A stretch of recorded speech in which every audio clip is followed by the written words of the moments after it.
सुप्रभात विद्यार्थियों आप सबका स्वागत है आपके अपने YouTube चैनल हिंदी कनासिज एनसीईआरटी एंड आरबीएसई फॉर मेधावी कौशिक। विद्यार्थियों, मुझे पूरी उम्मीद है कि आप घर पे होंगे, स्वस्थ होंगे और आपका अध्यापन कार्य सुचारू चल रहा होगा। आज देखिए विद्यार्थियों, कक्षा 10 विषय हिंदी और पाठ नंबर आपका जो है वो 2 और 2 नंबर पाठ कौन सा है वो आपके सामने है, डायरी का एक पन्ना, पाठ नंबर 2। और ये पाठ कौन सा है? ये पाठ आपके है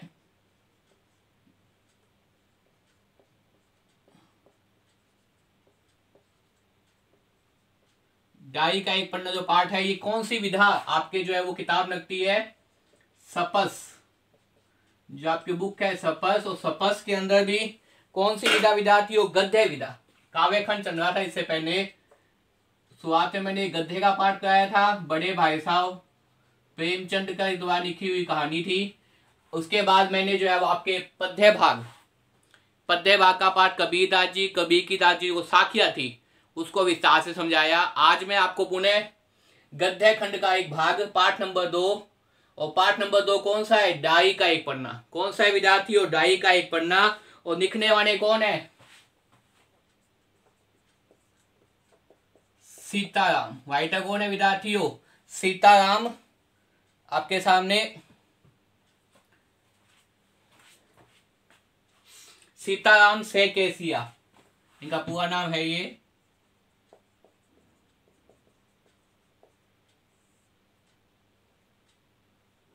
सीताराम सैकेसिया का पाठ है आपके सामने। कौन सा पाठ है? डायरी का एक पन्ना।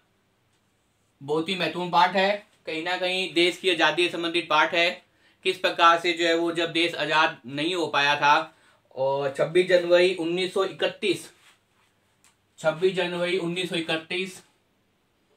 के घटनाक्रम का वर्णन है। कब का वर्णन है विद्यार्थियों? 26 जनवरी 1931 इसका वर्णन है। 26 जनवरी 1931 का वर्णन है। जब देश आजाद नहीं हुआ था उस समय जो अंग्रेज अत्याचार करते थे, कहीं ना कहीं उन अत्याचारों को जो लिखने वाले कवि हैं, लेखक हैं सीताराम सैकेसिया, उन्होंने एक डायरी में लिखा। उसी डायरी का एक पेज आप पढ़ेंगे विद्यार्थियों। ये कोर्स भी पाठ नंबर 2। और पाठ नंबर 2 कौन सा है? डायरी का एक पन्ना। लिखने वाले कौन है? सीताराम सैकेसिया। कब का वर्णन है? 26 जनवरी 1931 का। कोर्स भी सपस आपकी बुक है और गद्य खंड। विद्यार्थियों, अगर मेरे द्वारा बनाई वीडियो को पसंद आए तो इसे ज्यादा लाइक कीजिए, कमेंट कीजिए, शेयर कीजिए विद्यार्थियों। और यदि चैनल पे आप नए हैं तो चैनल को सब्सक्राइब कर लीजिए, जिससे तुरंत क्या मिल जाए? नोटिफिकेशन मिल जाए। तो देखिए, अब मैं शुरू करूंगा पाठ नंबर 2, डायरी का एक पन्ना। सबसे पहले तो ये जो पाठ है जो आपके सामने लिखा गया है, डायरी का एक पन्ना, ये कब है? 26 जनवरी 1931 के एक घटनाक्रम को बताता है। जनता की भावनाएं जब बहुत अधिक बढ़ जाती है तब उन भावनाओं को रोका नहीं जा सकता। जनता जब, कहते हैं ना, जनता अगर सड़कों पे आ जाए तो जनता से जो है वो बचना कठिन होता है। और एक समय ऐसा आता है जब कोई शासक, कोई प्रशासन, या जैसे मान लो जैसे हम गुलाम थे, अंग्रेज जो थे, ब्रिटिश जो थे, उस समय अत्याचार करते रहते थे। जब अत्याचार सहने की सीमा समाप्त हो जाती है उस समय जनता क्या करती है? आंदोलन करती है। जनता सड़कों पे आ जाती है। किसी न किसी नेतृत्व के कारण, नेतृत्व को पाकर जनता क्या करती है? अपनी समस्याओं को सामने रखती है। जैसे उस समय नेतृत्व करने वाले काफी लोग थे, महात्मा गांधी जी, पंडित जवाहरलाल नेहरू, सरदार वल्लभ भाई पटेल, और काफी जो है वो स्वतंत्रता सेनानी, नेताजी सुभाष चंद्र बोस, भगत सिंह जी, सुखदेव, राजगुरु, काफी लोग थे मतलब उस समय जिनके नेतृत्व में आंदोलन चला है। अंततः हमें क्या मिली? आजादी मिली है। लेकिन आजादी मिलने से पहले हम पे किस प्रकार से अत्याचार किए गए थे अंग्रेजों के द्वारा, किस प्रकार से हमें जो है वो प्रति क्षण प्रत्येक भारतीय पर ब्रिटिश साम्राज्य कैसे कैसे अत्याचार करते थे, कैसे कैसे पीड़ाएं देती थे, उसी सब चीजों को बताने का प्रयास है। क्योंकि डायरी लिखना वास्तव में क्या होता है, देखिए आप पहले ये समझिए, क्योंकि पाठ किस पे आधारित है? डायरी लेखन पर आधारित है। पहले तो देखिए डायरी लेखन क्या होता है। देखिए डायरी लेखन होता है, प्रत्येक व्यक्ति लगभग जो है संसार के अंदर वो अपनी डायरी लिखते थे। और डायरी लिखने के पीछे भावना ये होती थी कि जो भी उनके साथ घटनाक्रम हुआ है उस दिन, डेट वाइज डाई कैसे होती है, डाई लेखन होती है दिनांक के अनुसार। दिनांक के अनुसार जो है वो किस प्रकार से होता था, डाई लेखन होता था। और दिनांक के अनुसार कहने का अभिप्राय ये है कि जैसे जैसे दिन चल रहा है, जैसे जैसे जो है वो, जैसे अब 5 मई 2021 है, आज क्या है 5 मई 2021 है। अब 5 मई 2021 के अंदर सुबह से लेकर रात तक मेरे साथ जो भी घटनाएं क्रम होती है, चाहे वो अच्छी हो चाहे बुरी हो, सबसे पहली बात तो ये है कि जो डाई लेखन कर रहा है दिनांक के अनुसार, लिखने वाला का हो गया, लिखने वाला जो व्यक्ति है जो डाई लिख रहा है वो क्या करे, पूर्ण रूप से निष्पक्ष भाव से क्या है अपने विचार लिखे। लिखने वाला क्या है, व्यक्ति जो भी डाई लेखन लिख रहा है वो क्या करे भाई, पूर्ण रूप से निष्पक्ष रहकर विचार व्यक्त करे। पूर्ण रूप से निष्पक्ष रहकर क्या करे भाई, विचार व्यक्त करे। और विचार व्यक्त करने का मतलब ये होता है कि चाहे तो आपके साथ क्या हो, अच्छा हो उस दिन, और चाहे आपके साथ क्या हो, बुरा हो, दोनों का वर्णन करे। अगर आप किसी से मूर्ख बन गए तो उसका ही वर्णन करे, अगर आपने किसी की बनाई की उसका ही वर्णन करे, अगर आप पर अत्याचार हुआ है, अगर आप पर किसी ने दुख पहुंचाया उसका ही वर्णन करे। मतलब निष्पक्ष रहते हुए। निरपेक्ष का मतलब होता है बिना किसी भेदभाव से डाई लिखे, सच्चाई के साथ लिखे। ऐसा नहीं है कि आप अच्छी अच्छी बातें लिखते हैं वो सिर्फ डाई लेखन नहीं होगा। सच्चाई के साथ अगर अपनी बातें लिखते हैं सच्चाई के साथ, तो वो क्या मानी जाती है, डाई सबसे अच्छी मानी जाती है। इस प्रकार का लेखन ही क्या कहता है, डाई लेखन कहता है। और जो डाई होती है वो सर्वथा आपकी एक मित्र की तरह होती है, उसे कभी सार्वजनिक नहीं किया जाता। अगर सार्वजनिक किया जाता है तो पूछ के किया जाता है। जैसे इसका एक पेज है 26 जनवरी 1931 का, किसका पेज है, लिखने वाला कौन है, सीताराम सेकेसिया। उनसे बकायदा पूछा गया था पहले, पूछने के बाद जब उनकी अनुमति मिल गई कि हाँ आप इस पेज को प्रकाशित कर सकते हैं, तो उसके बाद ही क्या करते हैं, प्रकाशित करते हैं। क्योंकि डाई क्या है, निजी अनुभवों को साझा करने का साधन है। क्या है विद्यार्थियों, वास्तव में देखा जाए तो डाई क्या होती है, निजी अनुभवों को साझा करने का एक प्रयास है। इसलिए डाई आपकी एक अभिन्न मित्र होती है, लेकिन ये किसी दूसरे के हाथों में नहीं आनी चाहिए। आपकी डाई है, आप संभाल के रखिए, क्योंकि अगर दूसरों के हाथों में आएगी तो हो सकता है वो आपके मन के विचार जानकर आप पे क्या करे, हंसी उड़ाए, जनता में सार्वजनिक कर दे, आपकी बेइज्जती करे, आपका मान सम्मान घटाए। इसलिए डाई जो भी लिखते हैं व्यक्ति, वो डाई को बहुत सम्मान के रखते हैं, सेज के रखते हैं। अगर कोई प्रकाशन करना चाहता है, पहली बात तो कभी भी किसी दूसरी की डाई नहीं पढ़नी चाहिए। अगर पढ़नी हो तो उसे पूछ के पढ़े, अगर वो आज्ञा दे तो पूछ के पढ़े। तो इसी प्रकार ये क्या कहता है, डाई लेखन कहता है, दिनांक के अनुसार होता है डाई लेखन। तो ऐसे ही पाठ आपका कौन सा है, डाई का एक पन्ना। अब इसी डाई लेखन को जो सीताराम केसिया लिख रहे थे, उसी डाई लेखन का एक पेज कौन सा है, 26 जनवरी 1931, जिसको क्या किया इस पाठ में बताया गया है कि 26 जनवरी 1931 को उस दिन उनके साथ क्या हुआ था, संसार में क्या घटनाक्रम चल रहा था, कैसे कैसे अत्याचार हुए थे, उन सब चीजों को बहुत ही विस्तार से और बहुत ही अच्छी तरीके से जो है वो लेखक बता रहा है। और लिखने वाले कौन है, खुद यही है, सीताराम सेकेसिया। इनकी द्वारा लिखी गई डाई है। तो देखिए स्थान कौन सा है, 26 जनवरी 1931 का स्थान कौन सा है, स्थान है आपके सामने, जगह कौन सी है, जब ये लिखा गया था कलकत्ता के अंदर। अगर पूछी जाए 26 जनवरी 1931 और एक बार पूछ लिया जाए लेखक के द्वारा कि ये स्थान कहाँ है, ये स्थान कहाँ है भाई, कलकत्ता में है। कहाँ है, कलकत्ता में है। कलकत्ता में होने के कारण जो लेखक है वो क्या कर रहा है, विस्तार से उस दिन का वर्णन कर रहा है। देखिए क्या वर्णन कर रहा है।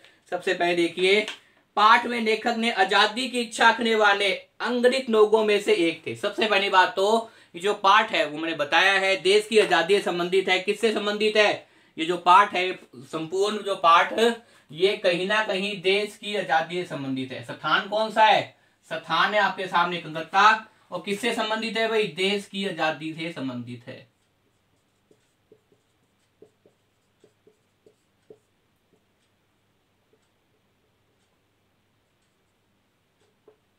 देश की आजादी से संबंधित है। किससे संबंधित है विद्यार्थियों, देश की आजादी से संबंधित है। देश की आजादी संबंधित ये पाठ है। कौन सा पाठ है, डायरी का एक पन्ना। लिखने वाले कौन है, सीताराम सेकेसिया। कब का वर्णन है, किस दिन का वर्णन है, डायरी का एक पन्ना है तो एक पेज किस दिन का है, 26 जनवरी 1931 का। कब का है, 26 जनवरी 1931। जगह कौन सी है, कलकत्ता है। किससे संबंधित है, देश की आजादी से संबंधित है। इन चीजों को याद कीजिए। साथ साथ में विद्यार्थियों को पता है मेरे पढ़ाने का, मेरे वीडियो बनाने का एक ही उद्देश्य है कि आपको क्या हो, साथ साथ में याद हो। तो याद कीजिए। सबसे पहले पाठ कौन सा है, डायरी का एक पन्ना। लिखने वाले कौन है, सीताराम सेकेसिया। इस प्रकार से याद कीजिए। पाठ का नाम क्या है, डायरी का एक पन्ना। लिखने वाला कौन है, सीताराम सेकेसिया। किस दिन का वर्णन है, 26 जनवरी 1931 का वर्णन है। अब 26 जनवरी 1931 के अंदर क्या हुआ था भाई, देश की आजादी से संबंधित बात है। देश की आजादी से संबंधित जो घटनाक्रम है उनका वर्णन करने का प्रयास किया। जगह कहाँ है, किस स्थान से संबंधित है, कलकत्ता से संबंधित है। यहां तक मुझे उम्मीद है आपको याद होगा। साथ साथ में वे दिन प्रतिदिन जो भी अपने आसपास देखते और सुनते थे उन्हें क्या करते थे, अपनी निजी डायरी में लिखते थे। कौन भाई, सीताराम सेकेसिया। दिन भर जो भी अनुभव करते थे, जो भी परिस्थिति देखते थे उस समय समाज के अंदर कैसे कैसे अत्याचार हुए थे जनता के ऊपर, अंग्रेज या ब्रिटिश समाज कैसे कैसे उनको प्रताड़ित कर रही थी, कैसे कैसे दुख दर्द दे रही थी भारतीय जनता। तो उन चीजों को देखते थे। कहीं ना कहीं उन पे भी उनको भी दुख दर्द दिए थे सीताराम जी को। और देश की जनता पे क्या है, बहुत अधिक ब्रिटिश समाज है, जो अंग्रेजी समाज था या अंग्रेजी हुकूमत क्या थी, नित्य प्रतिदिन अत्याचार करती थी। तो उन अनुभवों को देखते थे, महसूस करते थे और साथ में क्या करते थे, उन अनुभवों को पूर्ण रूप से लिखने का प्रयास करते थे। और लिखने का प्रयास क्या था, मैंने बताया था कि डायरी क्या होती है भाई, एकदम निजी होती है, खुद की होती है, एक तरह से अभिमित होती है। तो क्या लिखते थे भाई, निजी लेखन। इसको हम क्या बोल सकते हैं, निजी लेखन बोल सकते हैं। किसको बोल सकते हैं, डायरी लेखन को। क्योंकि निजी का मतलब ये होता है कि खुद की एक मित्र होती है, खुद की जो भावनाएं हैं उसको हम बिना किसी संकोच के, बिना किसी भय से लिखने का प्रयास करते हैं। इसलिए डायरी क्या होती है, हमेशा निजी होती है, खुद का एक मित्र होती है। तो दिन प्रतिदिन पाठ में बताया गया कि सीताराम सेकेसिया दिन प्रतिदिन जिन जिन अनुभवों का अनुभव करते थे, समाज में जो देखते थे, जिनका अनुभव करते थे, कैसे समाज के लोगों को अत्याचार किया जा रहा है, कैसे समाज के लोग अत्याचार सह रहे हैं, कितने कितने असहनीय यातनाएं दी जा रही है। जो पकड़ में आ जाते थे क्रांतिकारी, उनको, देश की जनता को, उनको क्या कहते थे, प्रत्येक दिन बिल्कुल निजी रूप से, अपने रूप से क्या कहते हैं, लिखते थे। उसे क्या कहते हैं, डायरी कहते हैं। उनका इस तरह से डायरी लिखना कई वर्षों तक चलता रहा था। उनका मतलब किनका, सीताराम सेकेसिया का इस प्रकार से डायरी लेखन करना कई दिनों तक चलता रहा था। सीताराम सेकेसिया का इस प्रकार से डायरी लेखन करना कई दिनों तक चलता रहा। कई दिनों तक वो समाज के बारे में लिखते गए, अपने अनुभवों के बारे में लिखते गए, देश की समस्याओं के बारे में लिखते गए, जनता की तकलीफों के बारे में लिखते रहे। इस पाठ में उनकी डायरी में लिखे गए 26 जनवरी 1931 के दिन में, ये जो पाठ है आपके, इस पाठ में उनकी डायरी के 26 जनवरी, कौन से भाई, 26 जनवरी 1931, कौन सी, 26 जनवरी 1931 के दिन के बारे में वर्णन किया गया है कि वास्तव में उस दिन उनके साथ क्या क्या हुआ था, कैसे कैसे कलकत्ता में रहते हुए उन पे अत्याचार हुए थे, कौन कौन क्रांतिकारी आए थे, कैसे कैसे जो है उनके साथ व्यवहार हुआ था। इन सब चीजों का बहुत ही रोचक तरीके से और बहुत ही अच्छे तरीके से वर्णन करने का प्रयास किया है और वास्तव में बताने का प्रयास किया है कि जब जनता की भावनाएं बहुत अधिक उत्तेजित हो जाती है, उस समय किसी भी प्रशासन के, किसी भी हुकूमत के बस में नहीं होता कि वो जनता की इस प्रकार की भावनाओं को रोक सके। जनता अगर सड़कों पे आ जाती है तो निस्संदेह मान के चलिए कि प्रशासन क्या है, उस समय जिस भी समय जनता सड़कों पे आई है, अपने घरों से बाहर निकली है, उस समय का प्रशासन क्या है, सबसे घटिया प्रशासन मानूंगा, अत्याचारपूर्ण प्रशासन मानूंगा। तो इसी प्रकार का वर्णन किया गया है कि उस समय क्या है, 26 जनवरी 1931 को दिन का वर्णन किया है। नेताजी सुभाष चंद्र बोस और समय लेखक सहित कलकत्ता के नोट, कौन से क्रांतिकारी आए थे, नेताजी सुभाष चंद्र बोस। कौन से क्रांतिकारी आए थे 26 जनवरी 1931 को कलकत्ता में, कौन से थे, नेताजी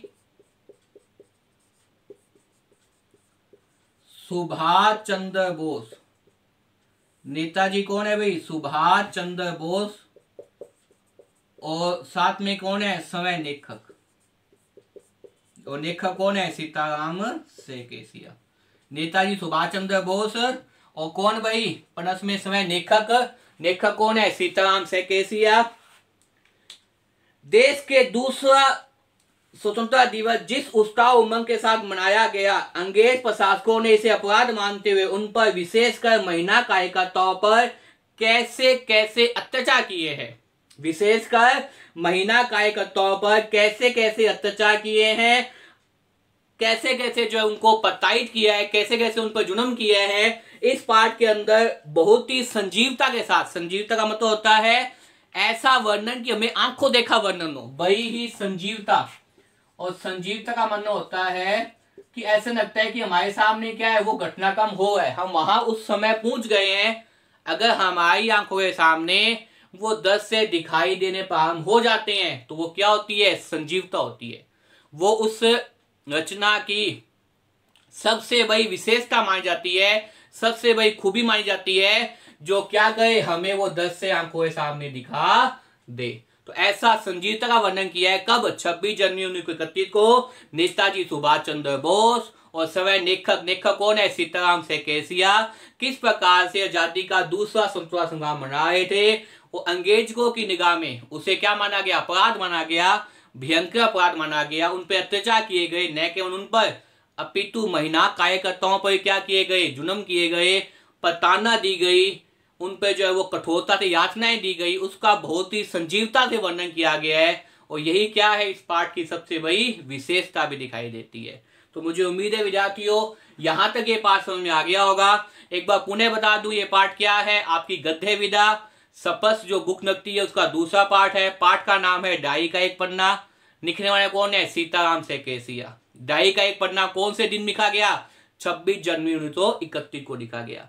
और 26 जनवरी 1931 को क्या चीज हुई थी? जब नेताजी सुभाष चंद्र बोस और समय लेखक कौन है? सीताराम सैकेसिया कलकत्ता में देश की आजादी का दूसरा स्वतंत्रता संग्राम मंगा रहे थे। उस समय अंग्रेजों ने इसे अपराध माना और न केवल उन पर अपितु महिला कार्यकर्ताओं पर भी जिस प्रकार से अत्याचार किए गए उसका बहुत ही संजीवता से वर्णन किया गया है, जो इस पाठ की सबसे महत्वपूर्ण विशेषता दिखाई देती है। तो मुझे उम्मीद है विद्यार्थियों यहां तक ये पाठ समझ में आ गया होगा।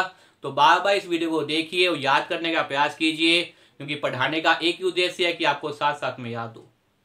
वीडियो पसंद आए तो वीडियो को लाइक कीजिए, ज्यादा शेयर कीजिए। चैनल पे अगर आप नए हैं तो चैनल को सब्सक्राइब कर लीजिए। खूब मन लगाकर पढ़िए, घर पे रहिए, स्वस्थ रहिए, अध्यापन कार्य करते रहिए विद्यार्थियों। धन्यवाद।